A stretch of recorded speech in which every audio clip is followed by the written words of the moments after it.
Assalamu alaikum my beloved students.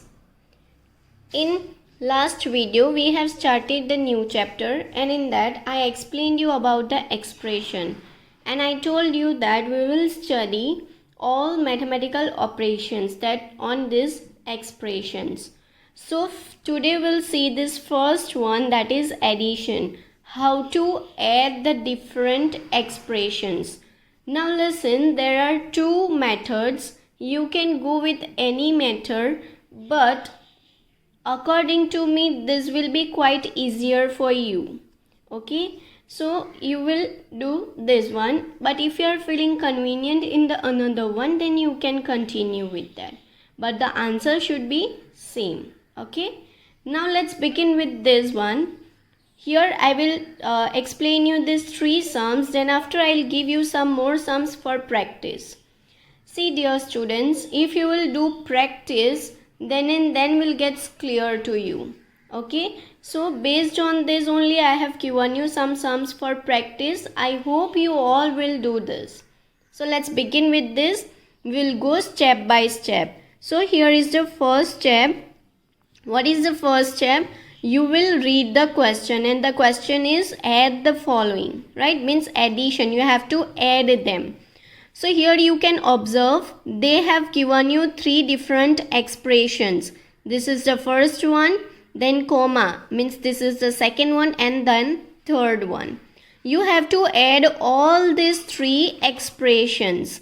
So what will you do? We will write all these expressions in the bracket. First this one, AB minus BC as it is. Then we will combine this all by the sign of addition. Why? Because they have asked us to add. Then after we will write this one, BC minus CA, again plus sign, and then we will write the next, that is CA minus AB. This is your first step. Okay, now open the bracket. See, this step is we can say some extra step. But why am I providing you this step? While we will subtract it, at that time that is the highest risk of mistake. Okay, that's why it's better if you will write them in a bracket from now only. Now we will open the bracket and we will rewrite it. So AB minus BC plus BC minus CA plus CA minus AB. This is the first step. Okay, now next very important step, you have to gather the like terms. You have to make a group of like terms. अब ये like terms क्या है? Like terms means if I will write 5a and 6a, so here the variable are same. Okay, if constant can be any, constant कोई भी हो सकता है, 5, minus 5, 6, minus 3 upon 2. Constant can be any, but variables must be same. तो हमारा next step क्या है? हमें लाइक टर्म्स को गैदर करना है. ओके, उनका ग्रुप बनाना है. So here is the first one, that is A B. तो ए बी लिखो और इसकी लाइक टर्म यानी इसका ब्रदर या सिस्टर फाइंड आउट करो, यानी इसका भाई बहन फाइंड आउट करना है. तो वो कहाँ है? यहाँ फाइंड आउट करो. Where it's here. तो उसके आगे जो साइन है वो साइन के साथ उसको उठाकर यहाँ रख देना है, यानी ये एक तो पैर हमें मिल गई. ठीक है, ए बी के बाद अब क्या है? ये minus B C. So minus B C will remain as it is. अब उसका भाई बहन कहीं खो गया है तो उसे ढूंढ कर ले आओ. तो वो कहाँ है? यहाँ है उसके साथ ही. तो उसके आगे जो साइन है उसी के साथ आपको रखना है plus B C.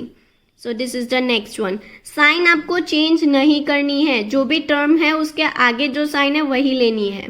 Then so this two are cut. ये कट हम क्यों कर रहे हैं? ताकि हमें याद हो कि हाँ ये सारी टर्म्स हमने फाइंड आउट कर ली और लिख ली. Then after minus C A plus C A. Now is there anything left? No. फिर जो जो लाइक टर्म्स है उनके नीचे अंडरलाइन लाइन कर दो, underline them. Then after solve them.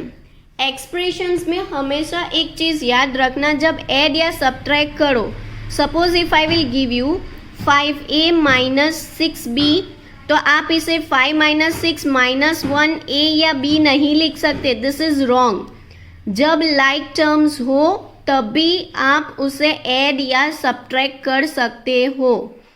Okay, now let's go with this. ab minus ab यानी इसके साथ कांस्टेंट नहीं है, मतलब 1, और 1 माइनस 1 क्या होगा, 0। Similar way minus bc plus bc मतलब -1 प्लस 1, तो ये क्या हो जाएगा, 0। So again 0, and here also minus ca plus ca, ये लाइक टर्म्स है, सो ये क्या हो जाएगा, 0। So at the end your answer will be 0। Understood? Let's begin with the next. What is your first step? We will put the sign of addition. So a minus b plus ab, then plus, we will copy this given expressions. Simply you have to put the sign of addition in between them. b minus c plus bc plus c minus a plus ac. That's it. Now next is, let's open them. So a minus b plus ab, plus sign will be as it is, b minus c plus bc plus c minus a plus ac. Done.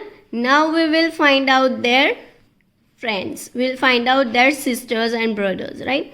So a, तो find out, इसमें आगे कहाँ पर a है, a only a और A B, this both are not like terms. भले ही यहाँ ए है लेकिन इसके पास बी नहीं है, तो ये लाइक टर्म्स नहीं कहलाएंगी। ओके, सो ए, सिर्फ ए हो वो कौन है, यहाँ है minus A, so we will write it here. अब ए के बाद कौन है, माइनस बी, तो दूसरा बी ढूंढो, यहाँ है plus B. Okay, then after plus ab, so plus ab, find out the ab, is there ab, no, there is no ab, यानी बेचारा अकेला है। then minus c, minus c वाली है, हाँ प्लस c, then bc, ये भी बेचारा अकेला ही है, और ये प्लस ac, राइट। अब जो जो लाइक टर्म्स है वहाँ जो ऑपरेशन पॉसिबल है उसे कर लो। So a minus A will give you 0, and if it is 0 then no need to write. Okay, b minus B again 0, c minus C again 0, but ये ए बी जो है उसका कोई नहीं है, तो वो एज इट इज़, और उसके आगे जो साइन है वही हमें लेनी है, that means it is positive, so here we will not write any sign, it's okay. Then this b into c, so plus bc and this plus ac. अब आप इसे 3abc नहीं लिख सकते, क्यों? क्योंकि ये सारे जो टर्म्स है, this all the terms are different, they are not the like terms. Like terms हो तभी आप उसके कांस्टेंट को ऐड कर सकते हो। Is that clear to you? Let's move with the next one. 2p square. Okay, first step, just put the bracket and sign. So we will copy this one, 3pq plus 4, then plus 5 plus 7pq minus 3p square q square. Done. Now we will open the bracket. मुझे पता है ये एक step ज़्यादा है, लेकिन इससे क्या है कि जब आप सब्ट्रैक्शन के सम्स करोगे तो आपकी मिस्टेक बिल्कुल नहीं होगी उसमें। So it's better to write this one step. Okay,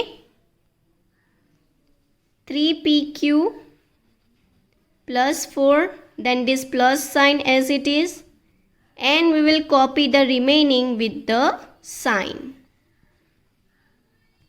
That's it. अब फाइंड आउट करना है सिमिलर टर्म्स। तो पहला क्या है, 2p स्क्वायर q स्क्वायर, तो यहाँ क्या वेरिएबल्स है, p स्क्वायर q स्क्वायर, तो यहाँ पर जो पी स्क्वायर क्यू स्क्वायर है वही फाइंड आउट करना है, पी क्यू वाली टर्म नहीं चलेगी, क्योंकि यहाँ पी स्क्वायर और P Q this both are different. Here the power is 2 whereas here the power is 1. Understood? Are you getting the points? Okay. So 2p square q square. I told you that this coefficient, this constant can be any number. तो जिसमें p square q square है वैसी term find out करो. So it's here minus 3p square q square. So we will put it here. Okay. जैसी है वैसी ही उठाकर यहाँ रख दो. यानी ये दो टर्म्स की पेयर हमने बना ली. अब माइनस 3pq तो उसे ही कॉपी करो अपनी साइन के साथ. Then plus 7pq and what is left plus 4 and plus 5. ये दोनों कांस्टेंट टर्म है, so they are like terms. अब जो लाइक टर्म्स है underline them, P square Q square P square Q square. यानी ये एक पेयर हो गई, ये दूसरी पेयर और this is the third pair. Getting? Now solve them. यानी उनके जो कांस्टेंट है वही आपको सॉल्व करने हैं. सो ये plus 2 minus 3 integers, plus 2 minus 3 minus होगा तो 3 में से 2 जाएगा तो क्या आएगा 1. लेकिन यहाँ आपका बड़ा नंबर क्या है नेगेटिव, तो यहाँ साइन क्या जाएगी नेगेटिव, यानी -1. So here we will write -1. But you must have to write these variables also. तो क्या है वो p square q square. तो p square q square as it is. तो ये एक सॉल्व हो गया. अब यहाँ साइन किसकी जाएगी, आंसर में जो साइन होगी, ना ही माइनस ना ही प्लस, लेकिन इनको सॉल्व करने से आंसर में जो साइन आएगी वही साइन यहाँ पर जाएगी. ओके. तो -3 + 7, -3 + 7, तो प्लस माइनस क्या होगा माइनस. एक साइन पॉजिटिव है एक नेगेटिव है तो क्या होगा सब्ट्रैक्शन. तो 7 - 3 क्या हुआ 4, और साइन किसकी जाएगी जो बड़ा है उसी की. तो बड़ा कौन है 7, तो वो क्या है प्लस. हेंस +4, यानी यहाँ जो साइन है वो क्या जाएगी plus. And this PQ will be as it is. And at last +4 + 5 means +9. अब इसे क्या करोगे, -1 + 4 3 and 3 + 9 12. Will you do that? No, you will not do that because these are not like terms. ये like terms नहीं है, तो आपका सम यहीं पर over. Understood? How to do this? If you will have any doubt then just tell me and note down this practice sum, and please do practice of these sums, then and then will be clear to you more. Note it down. Now in next video we will continue with subtraction. Thank you. Have a great day.